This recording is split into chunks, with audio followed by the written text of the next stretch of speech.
Hi there, my name is Tom Bell, and welcome to my 5-minute Friday videocast on the 4th of July, Independence Day. There's a thought for you, Yanks. So, I'm an author, I'm a consultant, I'm an educator, I'm a speaker, I'm a trainer, I'm a former NHS whistleblower. I'll tell you a funny story about that sometime. And I'm also a full-time PhD student, which I've got to say I'm thoroughly enjoying. Challenging, but enjoying. So, this week saw the launch of the latest NHS 10-year plan. Way, everything's sorted. We've got a 10-year plan.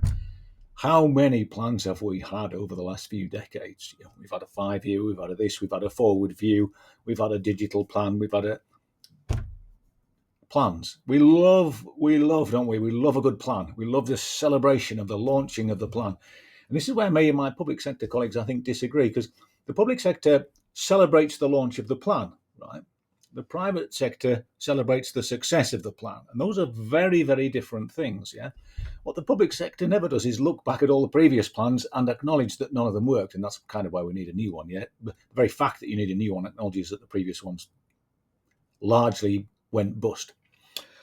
But we've got enough plans and strategies now to pave the M6, whatever, lay the foundations for HS2 if you want.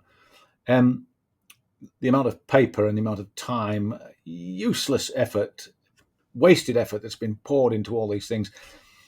So you can't have, here's the bottom line, you can't have a plan, right? You can't have a 10-year plan for the NHS without having a 10-year plan for society. Now, the government would say, well, we've got that as well. But the 10-year plan for society basically is the same old crap about increasing GDP. Let's increase the wealth of the nation because that'll make us all healthier, won't it?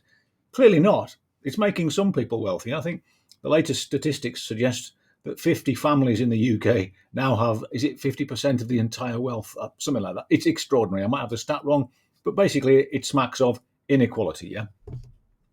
And it's not the envy that you can feel there in any sense. This is crackers. I mean, we're back in the time of the feudal landlords, aren't we? Some people owned absolutely everything, and the rest of us doffed our caps and kowtowed to them.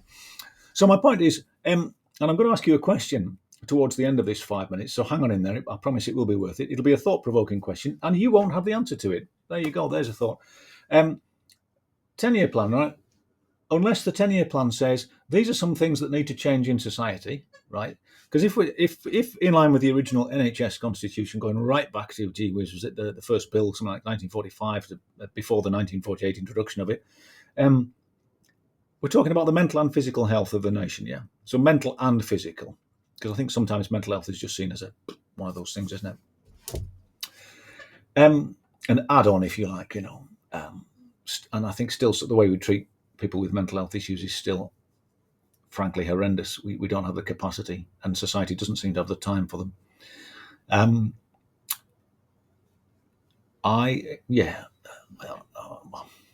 wasn't going to tell you this, but last Friday I found myself talking to somebody on a motorway bridge who had a leg over the bridge. Needless to say what they were planning on doing. And just looking in that person's face, that at that moment in time, you see someone who is stripped to their essence, stripped to their very core. There's something about talking to somebody at a point in time like that which brings out honesty in everyone. It was a humbling and I have to say very upsetting experience. Thankfully, he came off the bridge. I'd love to tell you that all was well. But what I mean by that is he's probably going to end up back in the hands of mental health services who are ill-equipped and don't have the capacity or the capability to help him in the way that he really needs helping. So 10-year plan, yeah. You can't have an NHS plan for 10 years unless you can have a plan for society, because our health is very much linked to the society that we live in. Yeah, it's more about our socials. The NHS is not really the thing about our health, is it? The NHS is a bit that picks up the pieces when we fall over. In fact, some would say that the NHS is largely a failure demand service. It's there to pick up the pieces.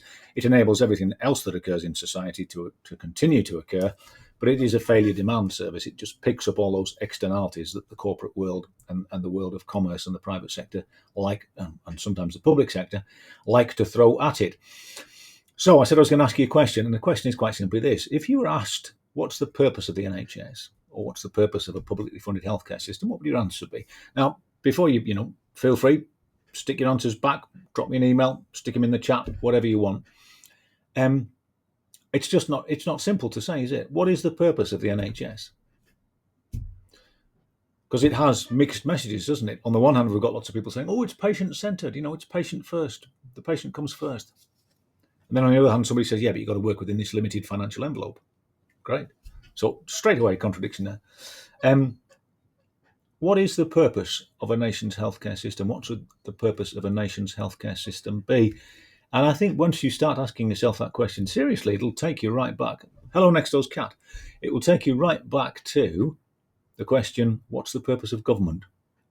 What's the very purpose of government? If the purpose of government is to create the conditions in which we can all thrive, then actually there's a huge part of our health and well-being to start with.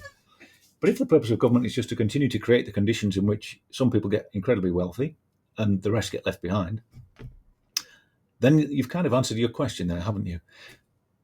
If you're a little bit confused by that, get in touch, give me a shout. But my point is essentially this. We can't think of health in isolation. Creating a healthy healthcare system just on its own isn't going to work, right? Because it's rather like creating something wonderful in the middle of the ruins of something that's burning, right? It's not practical. It's not going to last. Everything has to work around it. Everything has to feed into it and off it.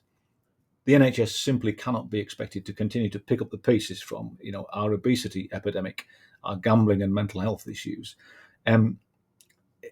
There's a craziness here. There's a limitedness, a short-sightedness, a limited vision of thinking, a limited way of thinking by policymakers and government, who just continue to play to this tune that the NHS is safe in their hands. And the reality is, it's not safe in their hands right now. It hasn't been for quite some time. And I have to say, I'm looking forward to the creation of Jeremy Corbyn's new political party. On that note, I will love you and leave you. Have a good weekend. Stay safe, stay solvent, and try and stay sane if you can. Ciao.